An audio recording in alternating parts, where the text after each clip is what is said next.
ایک ایسا وقت جب دعا سیدھی قبولیت کے قریب ہوتی ہے۔ آئیے جانتے ہیں اس حدیث مبارکہ میں۔ بسم اللہ الرحمن الرحیم۔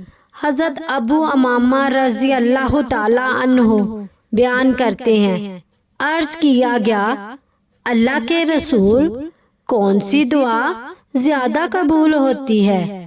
آپ صلی اللہ علیہ وآلہ وسلم نے فرمایا، رات کے آخری حصے میں اور فرض نمازوں کے بعد کی گئی دعا۔ یہ حدیث بتاتی ہے کہ کچھ وقت ایسے ہیں جب دعا زیادہ قبول ہوتی ہے۔ ان میں رات کا آخری حصہ اور نمازوں کے بعد کا وقت خاص ہے۔